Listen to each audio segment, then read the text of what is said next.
Bom dia a todos, bom dia a todas, bom dia para vocês também que estão assistindo a gente pela TV UFMA no Maranhão. Sejam todos bem-vindos e bem-vindas a mais um ICL Mercado Investimentos. Hoje, terça-feira, dia de conhecer a prévia da inflação, então vamos entender o que está mexendo com o nosso bolso. Eu separei aí também um estudo para a gente falar aqui, porque depois do que foi exposto no N1, eu me senti na obrigação de não só trazer as médias das taxas de juros praticadas no Brasil, mas também as máximas. Então eu trouxe aí o ranking top 10 das maiores taxas de juros vilões aí do nosso bolso no mês de abril, já dados atualizados do Banco Central. Então, diretamente do Banco Central para vocês, a gente vai conhecer quem está penalizando a gente e quais taxas abusivas são cobradas. A gente também vai falar da indústria, que teve mais uma melhora de confiança, e vamos dar aquele giro no mundo, vamos falar o que aconteceu na Ásia, o que está acontecendo nos mercados aqui no Brasil. Mas antes de tudo isso, André, bom dia, como você está? Bom dia, Débora, bom dia a todos os nossos telespectadores. Dias do IPCA 15, a prévia da inflação que saiu um pouco abaixo do esperado aí, e uma boa notícia com a desaceleração do preço dos alimentos. Vamos explicar agora tudo o que aconteceu, vamos mostrar também aquele passo a passo para a gente entender quais grupos ainda estão afetando mais a inflação, e continua sendo a feira, né? Já vou dar o spoiler para vocês, mas a gente tem outras notícias importantes também. A gente vai falar aí da confiança da indústria, a indústria está bem confiante, isso aí é um bom sinal. A gente tem aí uma indústria mais aquecida do que se esperava nesse começo de ano, e vamos ter esse estudo aí também das taxas de juros aí que a Débora preparou aí para todo mundo ver, né? Mas já vamos começar então, Débora, falando aí sobre o que o nosso telespectador pode esperar no dia de hoje, né? Então vamos colocar já a agenda aqui do dia, né? Em relação, acho que a agenda está errada, gente. Tá trocada. Tá trocada a agenda aqui, parte, né? Então, e agora sim, a agenda tá agora. Então, Débora, o que a gente pode esperar aí no dia? Bom, hoje de madrugada a gente estava já acompanhando movimentos de dirigentes do Banco Central dos Estados Unidos e do Banco Central Europeu participando ali de uma conferência no Instituto de Estudos Monetários e Econômicos do Banco do Japão. Então, de madrugada a gente já teve várias declarações de dirigentes do Banco Central que antes da abertura já estavam mexendo com o mercado. Então, o que foi falado lá, principalmente pelas dirigentes do Fed, então aqui, dirigentes do Banco Central dos Estados Unidos? O mesmo blá, blá, blá ali de sempre, né? A mesma conversa que a gente já vem acompanhando nas outras semanas e nos outros pronunciamentos, que precisa de um olhar próximo, de um olhar bem próximo para meta de inflação, que enquanto a gente não tiver confiança, não vamos cortar as taxas. É mais ou menos o que a gente já vem escutando, eu vou falar um pouquinho disso na abertura também, mas foi algo que ficou no radar e aconteceu 1h55 aqui do horário do Brasil, porque foi durante a tarde lá no Japão. Então a gente já teve ali uma primeira movimentação das bolsas logo de madrugada, principalmente das asiáticas. Eu vou trazer o Nikkei para vocês na abertura. A gente vai ver também o que saiu dessa conferência, que também mexeu com o Nikkei 225. Então, algo bem importante, já 1h55 da manhã. Às 8 horas saiu a sondagem da indústria de maio. A gente vai trazer também esse dado para vocês. Já adianto que a indústria ficou mais confiante no mês de maio, subiu bastante em relação a abril.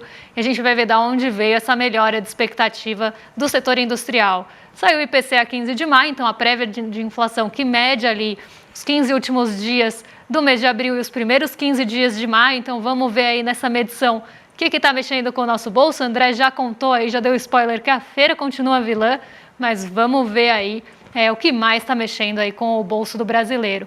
Agora às 10h55 está tendo uma participação do presidente do Fed de Minneapolis em um fórum de política monetária também, algo que junto ali às declarações do Japão devem ficar no radar. Então a gente deve ter também uma centralidade nessa reunião.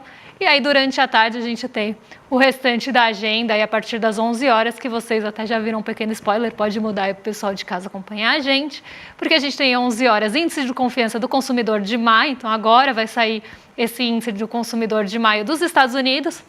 Algo que também pode ficar aí no radar para ver como é que está a confiança lá, até por aquelas questões de ver atividade econômica e perspectivas para a atividade econômica dos Estados Unidos.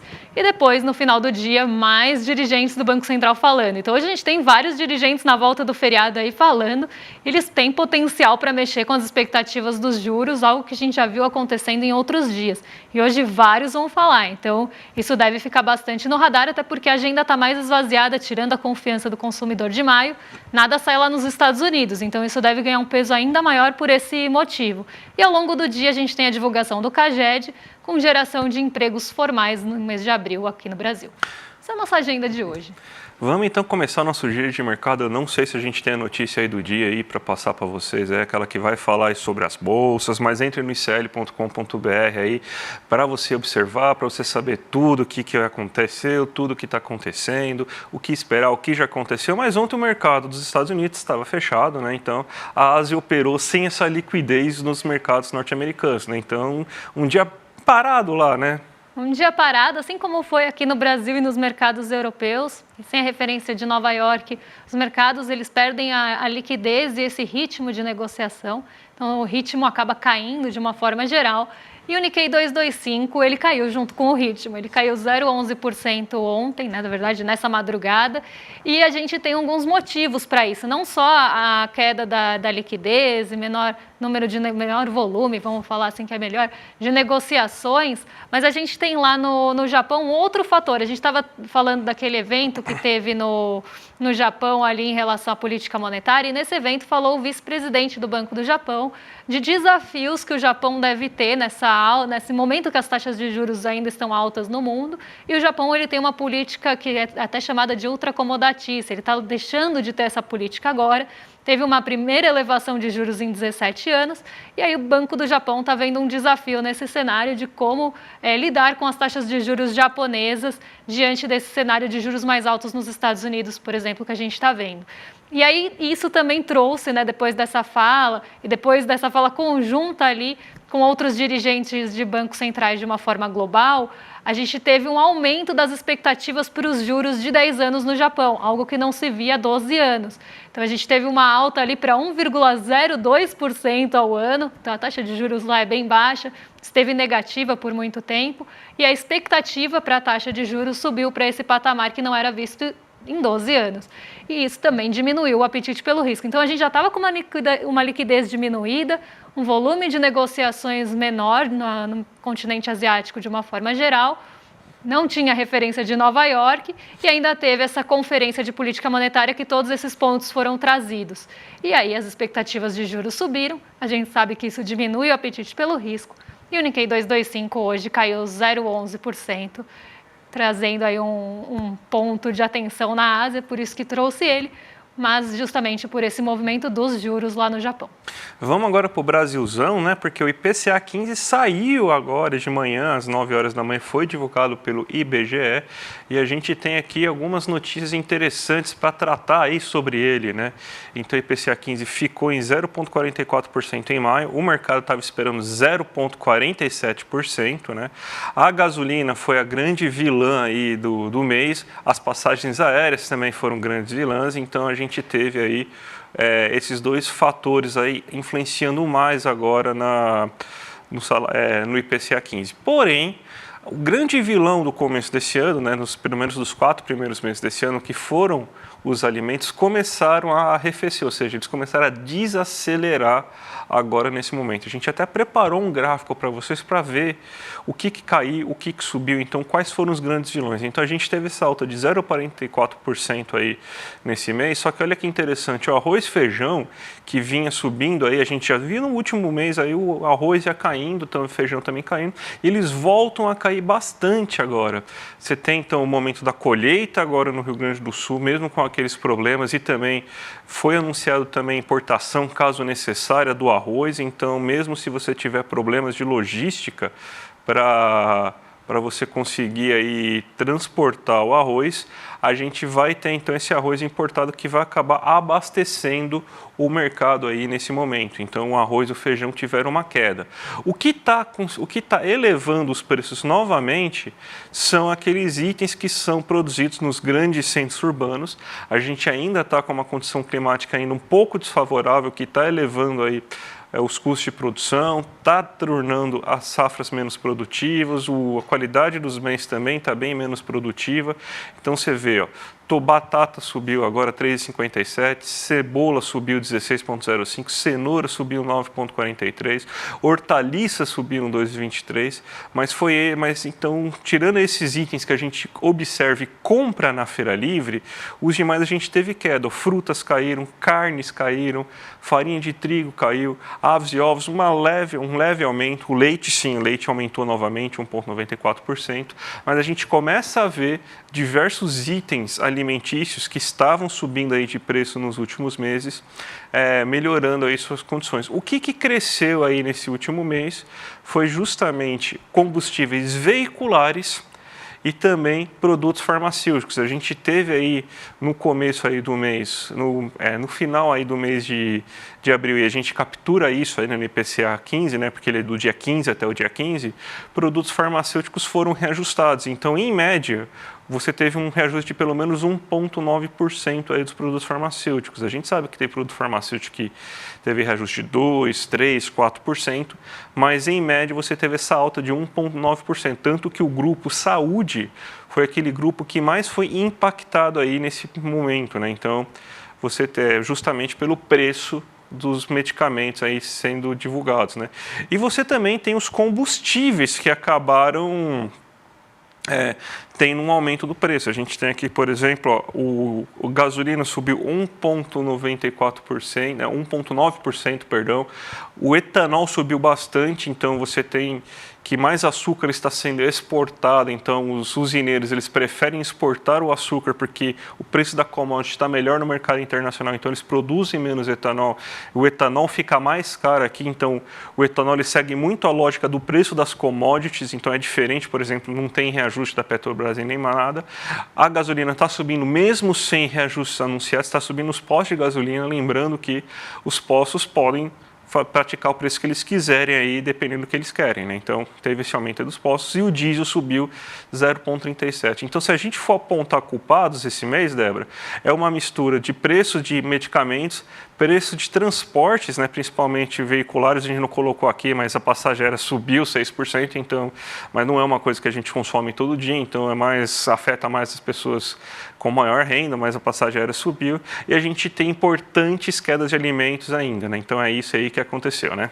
E André, aqui no nosso chat o pessoal está falando que está sentindo a alta da feira, mas está sentindo o açougue mais barato. Então, conta pra gente aquele estudo que você faz, né, que a gente vê por grupos. Vamos entender aí quem que está penalizando o nosso bolso nesse mês. Então, Débora, novamente é a feira, mas ela está impactando um pouco menos esse mês, até porque a gente teve uma alta menor aí, por exemplo, o tomate ele teve uma leve queda, então as frutas também, que são muito vendidas na feira, tiveram queda, as frutas caíram mais de 1% esse mês, então acabou segurando, mas porque a gente compra muitas hortaliças e leguminosas e essas aí continuam tendo preço se elevando, a gente tem justamente que a feira ainda está pegando. Então você teve uma alta de 1,05% aí nesse mês em relação à feira que você estava fazendo aí no mês passado. No acumulado 12 meses, ou seja, de maio para maio, de 2023 para 2024, a feira já subiu 16,87%. Então, esse continua sendo o grande problema da inflação de alimentos aqui no Brasil. E na inflação geral, né? Porque a feira está se elevando bem consideravelmente agora. Mas o açougue caiu. E o açougue está caindo consideravelmente. Se a gente for pegar só as carnes bovinas, as carnes caíram 8,18%, mas o açougue no geral, porque o açougue você também vai comprar linguiça, salsicha, você também vai comprar frango, o açougue caiu 6,18% aí nesses últimos 12 meses, e a queda observada do preço da carne nesse último mês aí foi de 0,49%. O mercado ele ficou bem estabilizado. O mercado, se a gente pegar aquele grande, não a Faria Lima, né, mas o grande hipermercado, supermercado que você vai lá fazer a compra ou da semana ou do mês, que você vai comprar produto de limpeza, vai comprar alimentos industrializados, pode fazer sua feira lá, quem não tem tempo de fazer a feira semanal, pode fazer seu açougue lá, porque eles também têm açougue, peixaria, padaria e tudo mais. O mercado ele subiu 0,2%, ou seja, ele ficou quase estabilizado. Isso ele tem uma alta de 3,1% aí nesse mês, né? Então, você tem justamente essa alta de 3,01% nos últimos 12 meses, então esse aí é o que subiu o mercado, ou seja, ele subiu abaixo da inflação, porque se a gente pegar a inflação acumulada em 12 meses, ela está em 3,7%. Os boletos, aquilo que a gente paga de conta de água, luz, streamings, TV a cabo, celular, eles caíram 0,12% e está em 3,57% no acumulado 12 meses, ou seja, eles estão abaixo daquilo que também está a inflação oficial do período, que é de 3,77%. O lazer também teve uma pequena alta, de 0,22%, mas o lazer ele está um pouquinho acima da inflação acumulada de 12 meses, está em 5,52%. Mas lembrando que quando você tem um aumento do lazer, é muito porque as pessoas estão ganhando melhores salários nas atividades de lazer, que também é resultado de maior procura faz com que maiores contratações aconteçam. Então, a gente pode chamar a inflação de lazer inflação boa, né? Porque é a inflação que está refletindo o aumento de renda, um aumento de procura por lazer. Significa que as pessoas estão melhores, estão com mais renda, estão podendo gastar com lazer e o setor de lazer está respondendo isso com o aumento de sua atividade, aumentando seus custos, então esses custos são repassados para os preços. Então, essa aí é um reflexo da inflação agora aí, Débora, do mês de abril, pelo menos da prévia da inflação do mês de maio, que eu falei abril, mas é do mês de maio, né? Então esse daí foi o reflexo que a gente teve aí da inflação. Já dá para ter uma ideia, né? Um termômetro aí do que esperar também para a inflação de maio cheia, quando o mês finalizar. A gente vai trazer uma notícia também agora sobre a indústria, porque a gente trouxe alguns dados ali de confiança industrial que já tinham saído anteriormente, então está aqui agora a notícia no nosso site. A confiança da indústria subiu 1,2 ponto percentual em maio e a gente vai ver aí da onde foi essa mudança de confiança, da onde veio a mudança da confiança e que em alguns segmentos a gente já pode ver a queda na confiança por conta do desastre aí que está acontecendo no Rio Grande do Sul. Os impactos ainda não são tão evidentes, mas a gente já consegue perceber em alguns setores que isso já está aparecendo. Mesmo assim, a confiança ela está melhor do que no ano passado e está melhor do que o mês passado também. Então, se a gente pega o índice de confiança, ele é ali composto por dois outros índices, que a gente pega índice de situação atual. Então, como é que o setor industrial está avaliando a situação atual da nossa economia e do Brasil de uma forma geral? E o índice de expectativas, aqui, expectativas para o futuro. Então, a gente tem como está sendo a avaliação do cenário para o futuro, até para pensar em investimento, pensar ali em investimentos que vão ser plantados hoje para colher no futuro, plantados aqui, estou usando essa analogia, mas aqui feitos na indústria. E o nível de utilização da capacidade, que caiu um pouquinho nesse mês de maio, mas o restante ou ficou ali muito de lado ou subiu. E aqui a gente tem esse gráfico que mostra para a gente que a confiança da indústria vem melhorando, principalmente do fim do ano passado para cá. Então, a gente vê essa melhora na confiança da indústria, vê essa melhora também no índice de utilização da capacidade. Uma coisa também está muito ligada à outra, porque se tem uma melhora na análise das expectativas, se tem uma melhora da análise da situação atual, vai ter ali maior utilização da capacidade produtiva ali da indústria. Então, a gente vê que teve essa alta, essa melhora aí ao longo do ano, né? Então, a gente está pegando maio de 23 até maio de 24, a gente vê que a curva é ascendente. Mas eu montei um outro gráfico para vocês, para ficar mais fácil da gente ver como é que foram essas variações. Então, aqui, em relação ao ano anterior, o índice de confiança subiu 5,2 pontos percentuais, então a gente está tendo uma confiança melhor da indústria, 5 pontos acima do que a gente tinha numa confiança da indústria lá em maio de 2023. Então a confiança como um todo subiu e a gente tem o índice da situação atual puxando mais essa expectativa para cima, essa confiança para cima. E o índice de expectativas também subiu, mas subiu ali menos do que o da situação atual. Então, as expectativas para o futuro elas estão melhores do que estavam em maio do ano passado. A análise da situação atual, mesmo que a gente tenha aí toda a tragédia do Rio Grande do Sul, a gente ainda tem uma análise de situação atual mais favorável da indústria de uma forma geral do que se tinha no maio do ano passado, e aí a indústria, a confiança sobe como um todo, que é o que vocês estão vendo aí, o 5,2. Em relação ao mês anterior, a gente vê que as expectativas ficaram ali bem perto do 0 a 0, subiram 0,2% em relação ao mês passado. E aí, assim, a gente começa a ver talvez esse impacto da tragédia do Rio Grande do Sul, do desastre que está acontecendo lá, nas expectativas para o futuro. E a gente também tem alguns setores específicos que acabaram sofrendo mais, e isso já aparece na pesquisa que está completa lá no site da FGV, para quem tiver curiosidade. No nosso site também tem um resumão bem legal. E a gente vê aí o índice da situação atual. Então, a análise ali da situação atual melhor do que o mês passado. Então, a gente tem uma melhora do ambiente atual para o setor industrial nesse mês de maio. E aí os dois juntos puxaram o índice de confiança para cima em 1,2 ponto percentual em relação ao mês passado. E algo que a gente vem acompanhando mês após mês, e no PMI também, no índice dos gerentes de compra industrial, a gente vê que o setor industrial está ali com um termômetro muito positivo, mostrando que a gente tem um ambiente mais favorável para a indústria nesse ano do que se tinha no ano passado e também mais favorável do que estava no mês passado, embora as expectativas tenham ficado aí quase de lado. Você preparou também para a gente, Débora, um trabalho bem legal aqui sobre taxa de juros. A gente até saiu ontem algumas taxas de juros que tem no nosso site aí, né? A notícia está aqui. Mas você falou aí do que são as maiores taxas de juros da economia brasileira, né? Montamos um gráfico aqui para vocês verem aqui.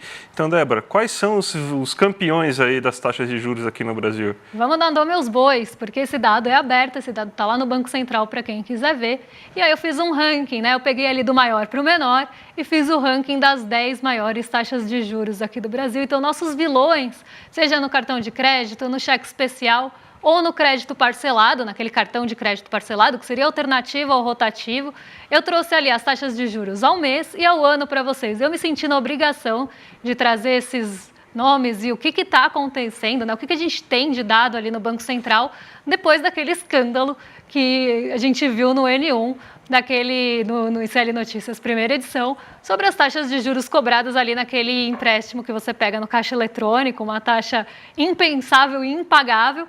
E aí eu resolvi pegar o ranking top 10 das maiores taxas de juros do Banco Central. Então vamos lá, porque aqui são as taxas de juros do rotativo do cartão.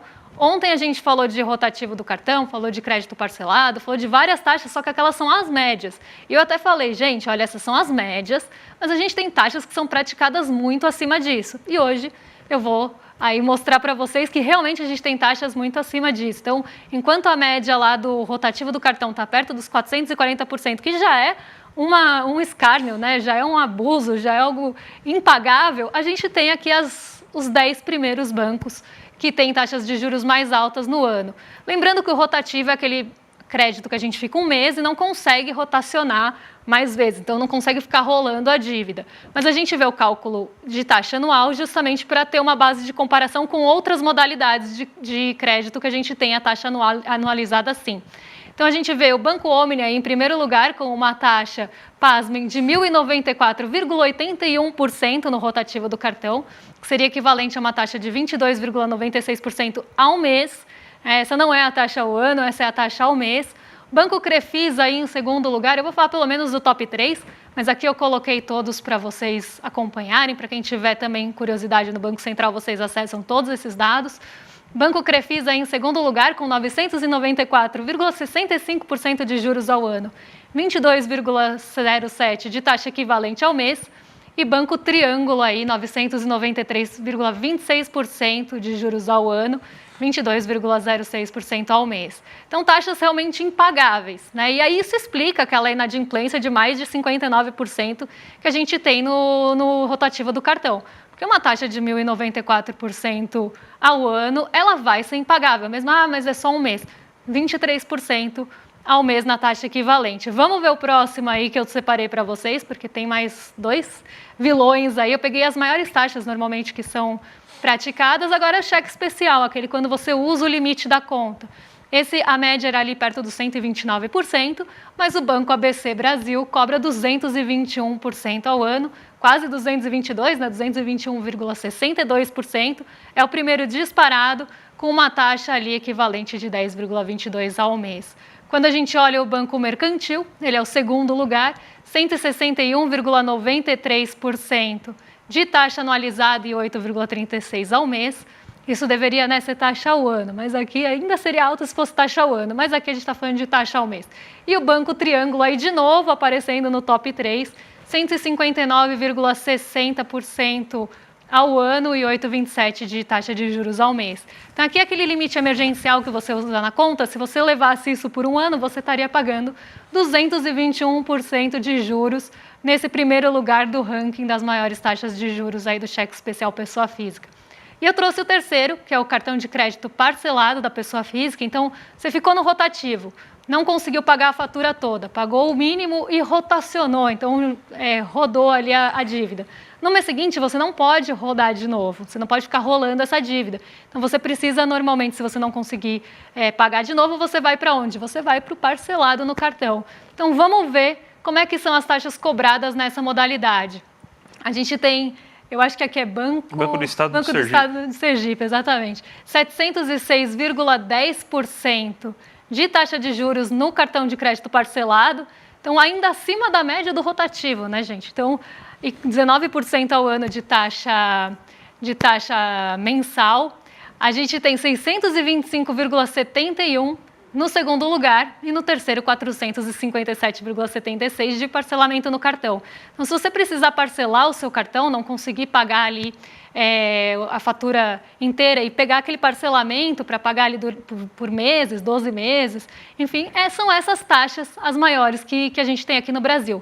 Taxas impagáveis e que deveriam não ser praticadas, né? Até o Edu brincou de manhã, deixa aí no chat que nome vocês dão para isso, então que nome, né, a gente tem que dar para isso, porque está extorquindo, não sei, porque 706% de taxa de parcelamento de cartão de crédito é algo que vai tornar impagável. E aí também a gente tem o cartão de crédito como vilão da Serasa quando a gente pega os dados de inadimplência do brasileiro. Por que será, né, que a gente tem esses dados aí tão altos de inadimplência? Né? Aqui está a explicação, 706% de juros, 1000% de juros, 200% de juros, são taxas que vão tornar aquela dívida impagável, isso vai virar uma bola de neve e vai caminhar para a inadimplência mais cedo ou mais tarde. Então, brasileiro aqui deixando sua renda para as taxas de juros dos bancos, aí aqui as maiores para vocês verem. Débora, 2 minutinhos para fazer a abertura de mercado, então já coloca aí a tela da Débora aí para a gente fazer a abertura do mercado aí, que deve estar bem tranquilo também, sem muita liquidez, pré-feriado. Aqui no Brasil a gente tem um Ibovespa bem andando de lado desde manhã. A gente tem em Nova York também andando de lado, lá está voltando do feriado, então a gente tem ainda expectativa por aquelas falas de dirigentes do Banco Central. Então isso está na centralidade e vai mexer muito com as expectativas hoje. Então, enquanto a gente tiver expectativa pelas falas que vão decorrer ao longo do dia, a gente vai ter esse movimento mais de lado mesmo, um movimento mais moderado, mais modesto, como a gente fala. As treasuries de 10 anos que estavam arrefecendo já voltaram a subir, então elas voltaram a subir depois das declarações mais rígidas que a gente viu tanto lá no Japão quanto no decorrer da manhã. As declarações apontaram para essa necessidade de trazer a inflação para a meta, de que se precisa de uma confiança maior para reduzir as taxas de juros, então isso acabou mexendo muito com as expectativas dos juros nos Estados Unidos. E lá, na volta do feriado, as taxas sobem, então a gente vê uma alta de 0,56% nos rendimentos de títulos de dívida dos Estados Unidos com vencimento para 10 anos. Aqui no Brasil, o DI Futuro não acompanha o movimento das treasuries de 10 anos, porque hoje a gente teve IPCA, e por mais que o Roberto Campos Neto esteja falando que o IPCA está com expectativa de alta, o IPCA 15 frustrou as expectativas do mercado. O mercado esperava 0,47 de alta no IPCA 15, veio abaixo do esperado e veio com uma desaceleração da inflação de alimentos. Então, isso trouxe um certo alívio ali para o mercado, que passou a reduzir a negociação dos juros futuros 32 aí para 0,34%. O dólar também cai, muito aí por um movimento de commodities, porque hoje o petróleo Brent continua subindo. Tem uma expectativa que agora, lá nos Estados Unidos, a gente chega em um momento que as pessoas usam mais o carro. Isso começou no fim de semana passado e aí trouxe essa alta do petróleo Brent por essa expectativa de maior uso de combustíveis nos Estados Unidos. É um período ali entre fim de primavera, verão, então tem essa expectativa que as pessoas vão começar a usar mais carros e isso está mexendo também com o preço do petróleo Brent desde cedinho. Então isso também acaba apoiando o nosso Ibovespa, Uma coisa leva aí a outra. O DXY perto do 0 a 0 também, sem grandes movimentações. Então a gente tem esse apoio das commodities, principalmente energéticas, aqui falando de petróleo, porque as minério de ferro hoje caiu, o preço do minério de ferro caiu hoje na China, então não está dando apoio para o Ibovespa. Mas de resto a gente tem uma recuperação depois de várias quedas seguidas e muito apoio aí do petróleo Brent e Petrobras hoje. Bem, Débora, domingo a gente teve aquele super webinar aí com o pastor Henrique Vieira aí, que foi emocionante aí, foi um sucesso, muita gente entrou, foi muito emocionante. O pastor ele compartilhou com a nossa comunidade lições valiosas e a gente decidiu, por causa disso, liberar o replay, a aula, liberar um replay dessa aula por tempo limitado para que você possa aí acompanhar e para que essa mensagem possa chegar ao maior número de pessoas. Então, quem não viu aí, quer ter a oportunidade de ver, acessa o link que está aqui embaixo, icl.com.br/replay para rever esse encontro especial aí, porque vai ser por tempo limitado que esse replay vai estar disponível, então garanta agora mesmo tudo isso. Para quem não sabe, o pastor Padre Vieira, Henrique Vieira, é uma figura impactante no cenário brasileiro, ele é formado em teologia, sociologia e história, ele é deputado federal, então uma figura muito relevante que ensina pra gente aí que religião não é ódio, que nem falam os vendilhões do tempo, Uma figura que mostra completamente o contrário, Débora? Exato. Sabe o que foi um sucesso ontem também? O nosso bate-papo, porque tem várias pessoas falando no chat que adoraram o bate-papo. Se você ainda não é membro do ICL, dá tempo de ser, e aí vocês vão ver o nosso bate-papo que ficou lá. Então, quero agradecer também a todos que ficaram lá com a gente no bate-papo. Agora vocês ficam com o Rolê ICL na sequência, com o William Deluca e o Guga Noblar. Então, hoje vocês têm aí a sequência da programação que vocês já conhecem e acompanham. E a gente volta amanhã para trazer os principais pontos aí que devem mexer com o mercado, que devem mexer com o nosso bolso e atualizar vocês das principais notícias econômicas. Um beijão e até lá. Até amanhã, gente. Tchau, tchau. Turma, que encontro a gente teve com o pastor Henrique Vieira. Não é exagero dizer que dezenas de milhares de vidas foram tocadas e transformadas por uma mensagem de amor, do amor, como ele mesmo disse, revolucionário, que não tem como, faz a gente diferente. Tem um monte de gente pedindo para assistir de novo, para poder assistir junto com a família ou para poder relembrar coisas que ele falou e a gente resolveu liberar o replay para vocês poderem assistir. Não tem nenhuma pessoa, nenhuma vida que não precise do que foi dito no domingo com o pastor Henrique Vieira. No final, a gente fez um presente ali para todo mundo que assistiu o encontro, quis fazer parte da comunidade do ICL. E a gente resolveu manter esse presente para todo mundo que vai assistir o replay. Assiste, você vai entender o que eu estou falando. Bom momento de inspiração para a sua vida com essa aula que você vai assistir agora.